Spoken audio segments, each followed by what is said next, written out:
네, 시장의 주요 이슈를 통해서 투자 아이디어 찾아보도록 하겠습니다. 오늘은 IBK 투자증권의 최영건 차장님 자리하셨습니다. 안녕하세요. 네, 안녕하세요. 네, 자 다들 알고 계시다시피 미국과 이란 간의 갈등 일단 위기 상황은 모면을 한 것으로 보여집니다. 하지만 또 트럼프 대통령의 성격상 또 어디로 튈지 모르기 때문에 어디서 또 어떤 변수가 나올지 모르겠고 또 길게 생각해 보면 대선이 올해 11월에 있기 때문에 그렇게 좀 위험한 요인은 내놓지 않을 것 같다 이런 생각이 좀 동시에 들거든요. 향후 전망을 어떻게 하세요? 방금 전 네. 타이틀에 조정은 매수기에 하는데 약간 허망했습니다. 네. 이미 조정조차 오지 않고 그 트럼프 대통령의 어떠한 돌발적인 부분들만을 겁내는 미리 엎드리는 자세를 취하는 그 이란의 모습을 보면서 네. 어느 정도 조금 좀 허망하다 이런 느낌까지 드는데요. 네. 이건 보여줬다는 의미 이상은 아닌 것 같습니다. 이미 뉴스에서 다 브리핑했던 것처럼 뭐 우리도 성과가 있다는 것을 한번 보여준 거 그리고 이란이요? 2,000km 네. 뭐 실력도 있다 뭐 이 정도를 아마 과시한 정도 이상의 의미는 없을 것이다. 이란은 사실 자체 젊은 층의 시위가 좀 확산되고 있었기 때문에 11월 달에는 사상자까지 많이 발생했기 때문에 내부 단속을 위해서 또 자체 단속을 위한 우리가 이미 뉴스에서 어제 아침에 미군 사상사가 없음을 발견한 그 순간부터 네. 만 하루를 지내면서 혹시 한 사람이 다쳤을까 이것만 걱정했거든요. 그런데 이게 명분을 지키고 명분은 이란 쪽에서의 자존심이겠죠. 그리고 실리 내부 단속을 챙기는 그런 한편 의도가 공멸해 있지는 전혀 않다는 것들을 확인했다는 점. 네. 그래서 이런 이야기들은 사실 어제 아침부터 우리들이 대략 바깥에서 생각하는 것들이 다 저녁 때는 공중파 뉴스에서 아예 그렇게 얘기를 해버려서 네. 이거 오히려 너무 빤한 액션으로 평가하는 데 대한 불안감이 조금 있었거든요. 야, 니들 우리를 그렇게밖에 평가를 못해? 네. 라고 할까 봐. 그런데 이란 외무성은 야, 우리는 할 조치를 다 했습니다라고 밝힘으로써 미국이 오늘 아침에 트럼프 대통령이 얘기했던 뭐 살인적인 조치에 해당하는 어떤 경제적인 제재 예고에 대해서 미리 엎드리는 제스처를 한 게 아니냐. 이런 차원에서는 이렇게 제한적인 내용으로 규정 지어지는 이유가 일단 게임이 안 되고요.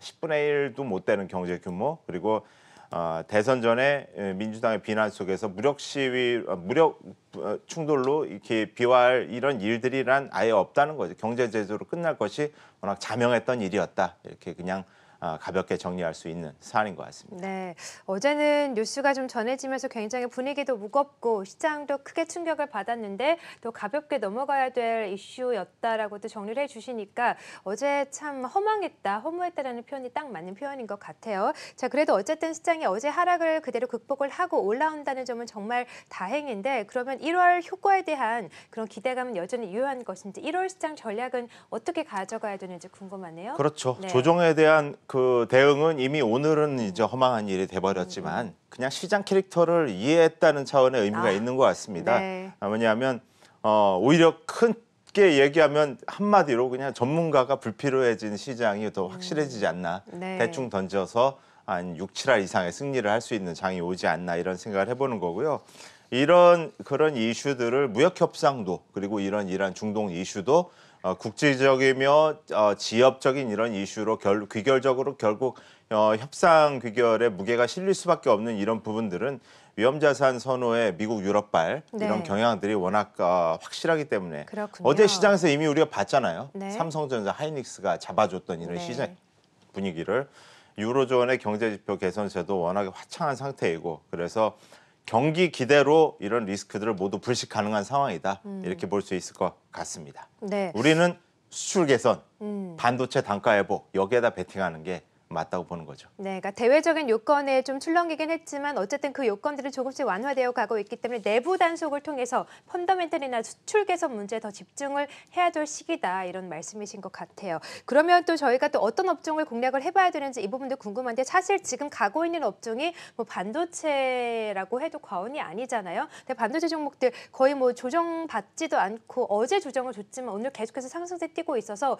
언제 어떻게 공략을 해야 될까 많이들 궁금해하실 것 같아요. 어떤 전략 가져가야 될까요? 어제도 조정이 네. 없었기 때문에 하이닉스 5% 네. 올렸잖아요. 그래서 그래서 IT 스톱은 그렇죠. 예, 그래서 이 반도체입니다라고 확실하게 표시를 해준 어제였었고 네. 이게 쉽고도 어려운 그 지금 선택의 기로인데요. 그러니까 반도체 주도주 여기에 대한 투자입니다라고 알지만 우리는 거기에 쉽게 투자를 못하는. 왜냐하면 항상 눌린 걸 좋아하기 때문에. 그래서 지금 반도체를 과연 눌림목을 받을 거냐, 네. 지금 위치에 대한 평가를 어떻게 할 거냐라는 네. 얘기들은 사실 삼성전자 물량 출하론들은 지금 심심치 않게 이미 대두되고 있고 액티브가 삼성전자를 매도하고 뭐 하이닉스를 산다, 둘 사이에도 차별을 어떻게 뭐 꾀하는 이런 그 논평들이 많이 나오고 있는 이런 상황인데요. 매기를 이 논평이라는 시장 논평이라는 것의 역사적인 단골 메뉴가 바로 밸류에이션 부담입니다.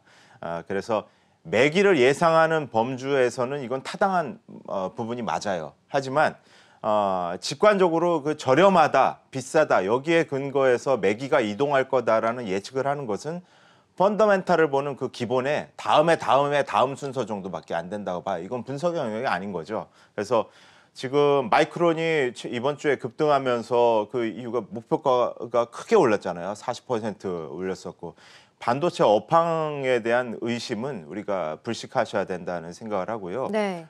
올해 연도에는 작년에 그 의심 속에서도 계속 꾸준히 주가 안 좋았을 때에도 모든 전문가들이 70~80% 얘기했던 것처럼 반도체 지금 실증으로 나오고 있지 않습니까? 그리고 IT 하드웨어, 소프트웨어, 미디어 콘텐츠까지 랠리가 올해 기대되는 이런 한 해일 것이다라는 네. 생각해 봅니다.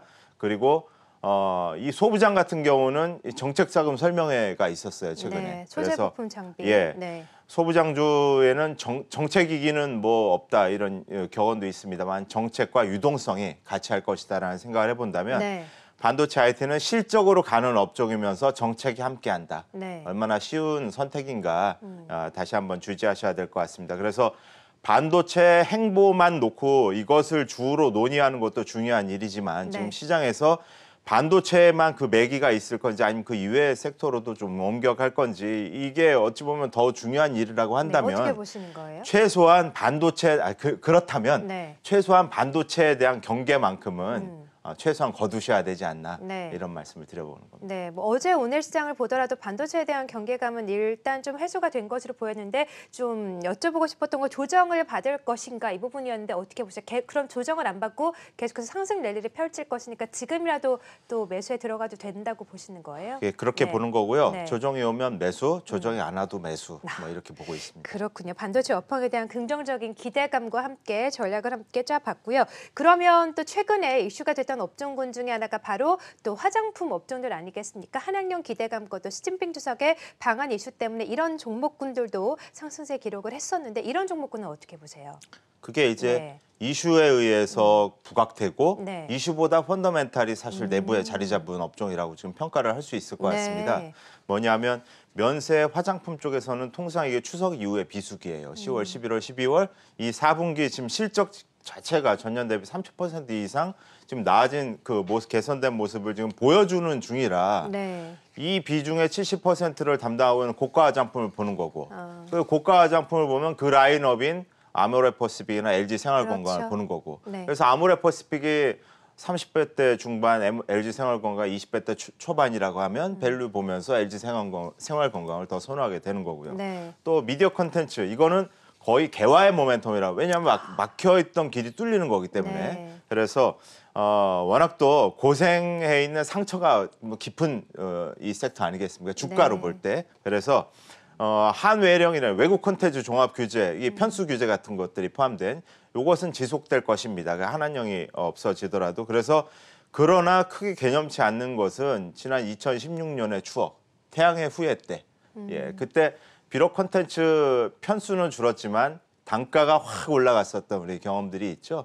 편수에 대한 생각들은 퀄리티로 그 단가로 더 그 시선이 모아져야 된다는 생각을 갖게 되고요. 네. 그렇게 되면 드라마의 양극화, 그럼 승자가 자명해지는 게임, 그러면 대형사, 뭐 스튜디오 드래곤 이런 생각할 수 있을 것 같습니다. 네, 다 중국 관련된 종목들 얘기를 좀 해봤으니까 마지막으로 중국 위안화 강세 여부에 대해서도 좀 짤막하게 전망 부탁드릴게요. 위안화 강세는 비단 중국의 이야기가 아니죠. 이것은 무역 기대 훈풍 속에서 점진 절상 기조를 계속해서 읽어줄 수 있느냐.